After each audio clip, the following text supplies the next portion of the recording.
Members. अब देखो market ने आज भी फॉल करता हुआ दिखाई दिया और वैसे अगर देखने जाए तो यहाँ पे इंपॉर्टेंट लेवल्स को तोड़ता हुआ दिखाई दिया निफ्टी। 26,000 का निफ्टी इंपॉर्टेंट लेवल्स को तोड़ता हुआ दिखाई दिया। एंड देखो क्या अभी मार्केट नेगेटिव हो चुका है, मैं बोलूंगा answer is no. See time wise correction चल रहा है मार्केट के अंदर। बहुत सारी कंपनीज में अभी भी प्रॉफिट बुकिंग चल रही है, मैं आपको समझाने की कोशिश करूंगा, बट ये करेक्शन एक टाइम वाइज करेक्शन है। ओवरऑल मार्केट में यहाँ से बाउंस बैक आने की पॉसिबिलिटी है। मैंने आपको यहाँ पे टेलीग्राम के अंदर भी अपडेट किया था कि यहाँ पे एक सपोर्ट है मार्केट में और एक बाउंस बैक आता हुआ जरूर दिखाई दे सकता है, क्योंकि 3 दिन लगातार फॉल किया है और यहाँ पे प्रीवियस वीक का एक सपोर्ट भी है जो चांसेस एक बाउंस बैक कर सकता है। मैंने मॉर्निंग में भी अपडेट करने की कोशिश आपको की थी, ठीक है। हालांकि देखो मिड एंड स्मॉल कैप में नेगेटिव था, तो मेरा टेलीग्राम ने मैसेज भी किया था कि भाई मार्केट कंडीशन इज वीक। क्यों? क्योंकि वो मिड कैप स्मॉल कैप को भी देखता है, ठीक है। उसमें दिखता है कि भाई क्या small cap mid cap negative है, आप देखोगे लगातार फॉल करते हुए दिखाई दे, विच सेज के मार्केट की ब्रेथ थोड़ी नेगेटिव है। अब देखो मार्केट की ब्रेथ नेगेटिव के दो बड़े रीजन हैं, ठीक है। सबसे पहला रीजन है रूपी। इंडियन रूपी लगातार डेप्रिशिएट कर रहा है और आप बोलोगे सर डेप्रिशिएट क्यों कर रहा है? तो अभी ट्रम्प ने जो टैरिफ हाइक किया था ना, उसकी वजह से एक्सपोर्ट, इंडियन एक्सपोर्ट डेटा आ चुका था और इंडियन एक्सपोर्ट बहुत तगड़ा गिरा है, बहुत बहुत तगड़ा गिरा है। अब सोचो देखो अगर इंडियन एक्सपोर्ट गिरेगा तो डॉलर हमारे पास कैसे आएगा? हम लोग प्रोडक्ट एक्सपोर्ट करते हैं यूएस के अंदर, वहां से इनकम आती है डॉलर की, ठीक है। हम लोग लेते हैं, ठीक है, तो हमारी इंडिया में डॉलर की सर्कुलेशन बढ़ती है, ठीक है। लेकिन अगर एक्सपोर्ट कम हो जाता है तो हमारे डॉलर हमारे पास नहीं रहेगा और उसकी वजह से मार्केट में सेलिंग प्रेशर ज्यादा दिखाई दिया है, ठीक है। तो पॉइंट यही है जिसकी वजह से हमारा मार्केट लगातार गिरता हुआ दिखाई दिया है। और यानी कि आप ये समझो क्रूड ऑयल महंगा होगा, पेट्रोल डीजल महंगा होगा, इन्फ्लेशन हमारा बढ़ेगा और उसकी वजह से हमारा मार्केट लगातार फॉल करता हुआ दिखाई दिया। तो जीएसटी कट एक बहुत बड़ा नेगेटिव इंपैक्ट था। आप ये समझो गवर्नमेंट ने जीएसटी कट का इंपैक्ट भले पॉजिटिव गिनाया, ठीक है, कि भाई जीडीपी बढ़ा, बट जीएसटी कट से उल्टा क्या बेनिफिट हुआ, क्या प्रॉब्लम आई? भाई डॉलर जो है उसमें कोई इंपैक्ट नहीं आया, उल्टा हमारा क्रूड ऑयल महंगा पड़ेगा, ठीक है। तो मोटा मोटा आप ये समझो थोड़ा सा नेगेटिव हुआ है और जीडीपी, माफ कीजिएगा, जीएसटी कट की वजह से जीएसटी कलेक्शन भी गिरता हुआ दिखाई दिया। तो दो बड़े रीजन थे जिसकी वजह से मार्केट गिरा है। लेकिन जैसे कि मैंने बोला ये टाइम वाइज करेक्शन है, ठीक है, तो बी रिलैक्स।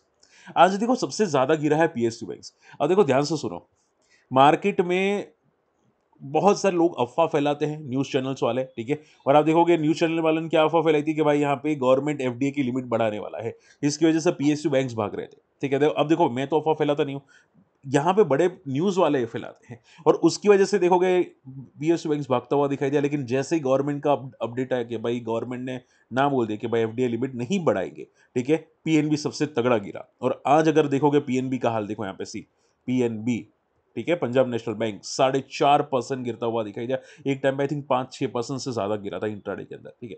सो देखो एक एक बात समझना, अगर पीएसयू बैंक्स है आपके पास, थोड़ा कॉशियस रहना, क्योंकि ये भले आपको लगता है कि सर आज 2% का फॉल हुआ, 3.5% का फॉल हुआ, बट थोड़ा मे भी हो सकता है फॉल आगे जाके हो, ठीक है।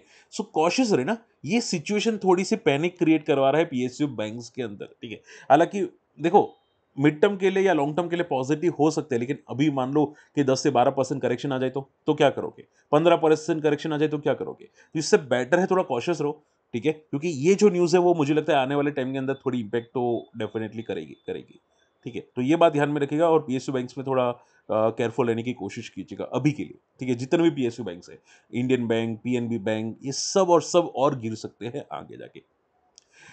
वोडाफोन आइडिया, अब देखो वोडाफोन आइडिया का यहाँ पे ईजीआर की रिलीफ कल शायद मिल सकती है, क्योंकि कल इंपॉर्टेंट बैठक है, ठीक है।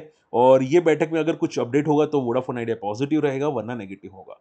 या समझो देखो आज के मार्केट के अंदर, सी आज के मार्केट के अंदर वोडाफोन आइडिया पॉजिटिव था, सोचो पूरे मार्केट नेगेटिव लेकिन वोडाफोन आइडिया पॉजिटिव। तो उसका रीजन यही था कि कल इंपॉर्टेंट बैठक है। और अब देखो याद रखिएगा कि अगर कोई वोडाफोन आइडिया में ऑप्शन या फ्यूचर कर रहा है, ठीक है, तो कल के बाद अगर कोई अच्छी अपडेट नहीं आई तो वोडाफोन आइडिया भी प्रॉफिट बुकिंग कर सकता है, ठीक है। तो भले आपको आज 10:30 के आसपास जाता हुआ दिखाई दे, आपको लगता है सर वोडाफोन आइडिया पॉजिटिव है, सर ये सभी जो मिड कैप पॉजिटिव है, ठीक है, ये सभी, ठीक है, तो क्या वो टेक्निकली पॉजिटिव है, क्या वो फंडामेंटली पॉजिटिव है? नहीं, ये सब पॉजिटिव है बिकॉज ये बाउंस बैक कर है। डेड कैट बाउंस बोलते हैं ना, ठीक है, टेम्पररी बाउंस। अब कोई ना कोई तो पॉजिटिव होना चाहिए। ऐसा तो होगा नहीं कि भाई 5,000 से 5,000 कंपनी मिड कैप की नेगेटिव हो जाए, ऐसा तो पॉसिबल नहीं है, ठीक है। कोई ना कोई ओवरसोल्ड होगा, ठीक है। ओवरसोल्ड में छोटा मोटा बाउंस बैक देता है। हालांकि एक आध कोई न्यूज़ की वजह से भी भागता है, लेकिन बाकी के एक डेडिकेटेड बाउंस देते हैं। तो ऐसा मत समझना कि भाई ये सभी पॉजिटिव हो चुके हैं। बात समझ में आ रही है, ठीक है? तो बहुत पॉजिटिव रहने की कोशिश मत करना अभी के लिए। मार्केट की कंडीशंस थोड़ी-सी मिड कैप, स्मॉल कैप की नेगेटिव है, वैल्यू करेक्शंस हो रही है, टाइम करेक्शंस आपको चलता हुआ दिखाई दिया है। क्लियर? तो बी केयरफुल अभी के लिए। और वोडाफोन आइडिया अगर जिनको सेटअप्स देखने हैं तो भाई वो कल दिखेगा, कल क्या न्यूज़ आती है उसके बाद सेटअप करिएगा, जो भी आपको सेटअप करना है। ठीक है? ओके, इसके अलावा सबसे इंपॉर्टेंट पॉइंट मैं आपको यहाँ पे बताना चाहता हूँ ओला के बारे में। देखो आज ओला लाइफ लो को ब्रेक करता हुआ दिखाई दिया। आप पूछे सर रीज़न क्या था? मैं आपको बोलूँ एक एक अच्छा रीज़न आया है। देखो यहाँ पे सी अच्छा रीज़न क्या आया है कि ओला के जो प्रमोटर है, ठीक है? वो यहाँ पे फ़ोकस कर रहे हैं एक पूरी टीम सेटअप की है, फ़ोकस करे कि जो भी सर्विसेज़ नहीं है, ठीक है? ओला की गाड़ियाँ बंद पड़ रही है, सर्विसेज़ नहीं है, ओला के स्पेयर पार्ट अवेलेबल नहीं है, उसको सॉर्ट आउट करने की कोशिश करें, उसको इम्प्रूव करने की कोशिश करें, ठीक है? तो ये सब इम्प्रूवमेंट हो रहा है, ओला का सर्विस सेंटर इम्प्रूव करने की कोशिश करें और इसकी वजह से पूरी टीम सेटअप की है। ठीक है? बट देखो, ये फॉल उसकी वजह से किया, मैं आपको बता देता हूँ, ये फॉल इसकी वजह से किया क्योंकि बहुत देर हो चुकी है। हाँ, बहुत देर हो चुकी है और आप देखोगे देर क्या हुई है, तो ओला ओला का जो सेल्स है, ठीक है? नवंबर मंथ का सेल्स तगड़ा डिक्लाइन हुआ है। 50% फॉल हो चुका है और ओला इलेक्ट्रिक व्हीकल्स में 5th पोज़ीशन पे आ चुका है। यानी कि टॉप 3 पोज़ीशन में पहले था, पहले टॉप पोज़ीशन में था, अब वो पोज़ीशन भी गँवाता हुआ दिखाई दिया, which is very, very, very negative. ठीक है? एक टाइम पे कंपनी 16,000 गाड़ियाँ बेच रही थी, आज जाके 8,000 हो चुके हैं और माना ये जा रहा है कि और भी कम हो सकती है इनकी सेल्स। ठीक है? तो इनका रेवेन्यू और भी कम हो सकता है, प्रॉफिट और भी नेगेटिव हो सकता है। ठीक है? तो ये बहुत बड़ा नेगेटिव है, लेकिन अब इंप्रूवमेंट करने से क्या फ़ायदा? आप देखो अब पूछे सर तो फिर करें क्या हम लोग? ठीक है? तो मैं देखो इतना बोलना चाहूँगा कि अभी के लिए तो आप ये समझो लेवल तो तोड़ चुका है, ठीक है?